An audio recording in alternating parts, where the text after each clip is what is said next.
Hi, I'm Keri Murphy, and welcome to Spotlight. Did you know that by 2030, the senior population is expected to double to over 72 million?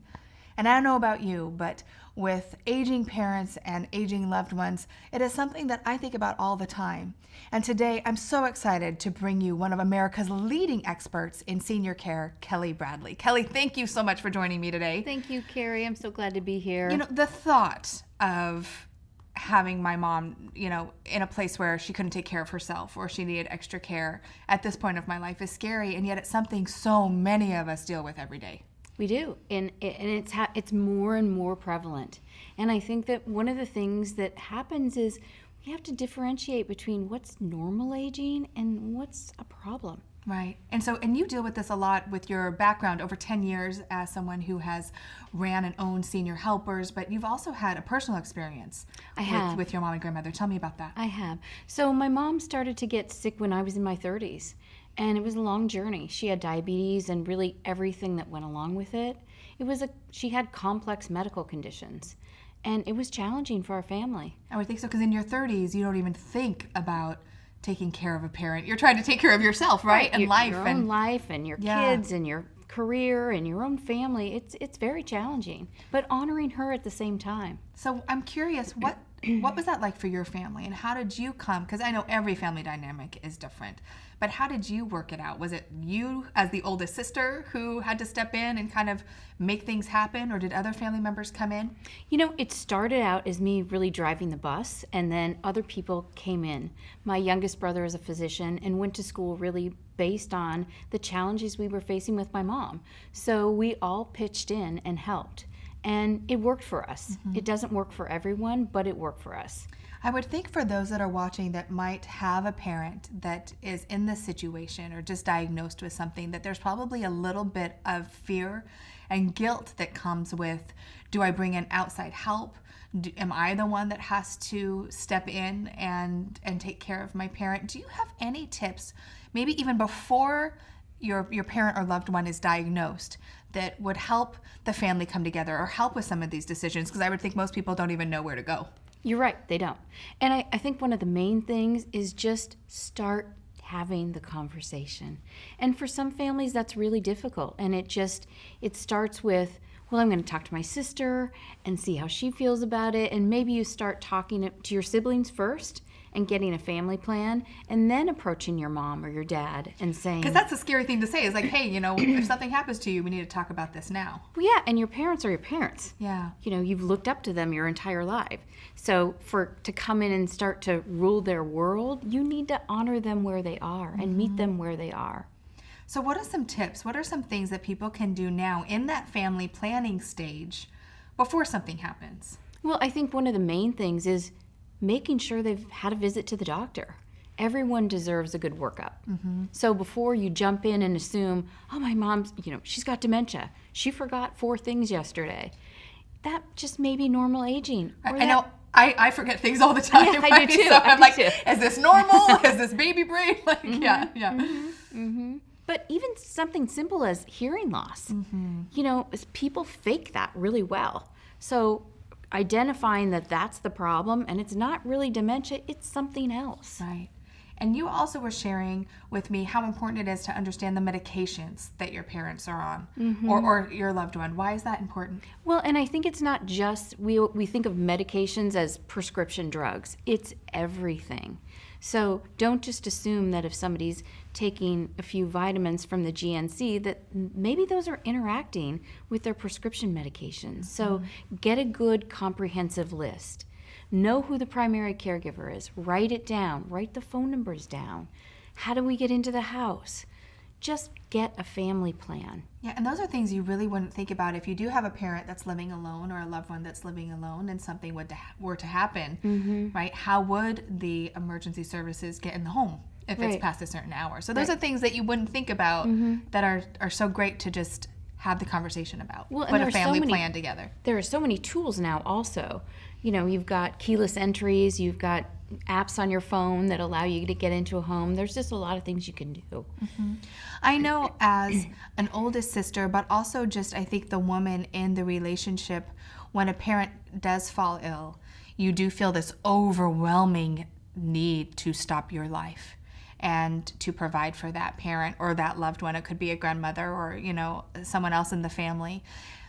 Where do we go for that support, Kelly? And how do we know, when to bring in someone to help, or do we stop our lives? I know this is a personal situation for everyone, but I can only imagine what that would be like for me, and my sisters and my family. And I think you start with your family. You start with what we call our natural support system, the people that you would naturally call if something went wrong. And then you build from there. And you build from the inner circle and you build that out. And there's community services, there's senior centers, there's social workers, there are in-home care providers, there are resources maybe at your physician's office. I think you have to start asking the question, are there people in the community? Are there people at church that may volunteer? Those kinds of things, just the beginning stages of reaching out. Right. And I love that idea of just having that conversation. So, whether you live in the state or you're out of state or you have that family plan in case something happens. And it really is amazing that by 2030, the senior population will double to over 72 million. And I feel like there's a part of our society, Kelly, that really doesn't honor, and have the compassion for seniors that we should have. Yes. Do you see that a lot? do. I see that all the time. I see it at Costco in a line. We're so busy focused on our phones that we're not aware of what's happening around us. We are more aware of what's going on in social media than we are that our neighbor has been in the hospital for 2 weeks or she was on vacation for 2 weeks. So I think just bringing the awareness back and paying attention to one another is key. Yeah, absolutely. Are there anything that you would recommend for just us, in a place right now where we are so technology savvy and we are so connected to our social media and we kind of forget of the outside world? I think sometimes we walk around in our silos and it's like, who's texting me? We do. And I feel like because we have the internet, we have so many resources, we forget the resource that we have in our seniors, right? We forget the resources that we have in our loved ones who have been there and can really guide us. And you talk so much about compassion. Let's talk about that a little bit. Why is that so important? Well, I think that, as you said, we forget. And we forget that these folks are treasures, that they've had so many life experiences, and they're really interesting. And I think it's really important to just, one of the things that I really value in my business is companionship. And I'll meet with families and they'll say, well, Mom really doesn't need that much help. And I'll say, well, what are you doing, Betty? What's your day look like? And as she shares with me her day, we start to realize that her human interaction is so limited. It's the TV, it's the telephone, but that personal touch, the one-on-one, I think it's really underestimated. Yeah, and don't we all need that? We do, and I think that speaks to your point, back to compassion. Yeah, just making sure that we're taking time, right, for anyone that matters in our life, but especially the people that have, lived such a full life, and maybe they're at a place where they're not able to do, all the things that we take for granted every day. Things are different. They're changing. Yeah. You have literally worked with, I'm sure, hundreds to not, if maybe thousands of families when it comes to senior care. Are there any, any tips or things that we should be thinking about when it comes to ongoing care for our families? Like, when is it time to bring in outside care? Well, I think people come to us in one of two ways. Either they come to us because they're thinking about it and they want to learn more and get information, the people that want to get prepared. And then we have people that come to us in panic mode. Oh my gosh, my dad has to go home with 24-hour care or they won't let him go home. Yeah. And then their back's against the wall. So I always say to folks, let's just sit down and talk about this before you're in that panic mode. For sure. It doesn't hurt to explore your options. One of my girlfriends, Kelly, her mom just got diagnosed with early onset Alzheimer's. Alzheimer's. Yeah, and I know that the stress that she feels, and it's such a change with the family, and it's a change for the role of her mom, you know, and she's still very cognizant and very aware, but there's definitely some things that she's not. And there was a staggering statistic that you shared with me about that. Yeah, 40% of people who directly care for someone who has Alzheimer's will actually pass away before the person who has Alzheimer's. That blows me away. It's shocking to me.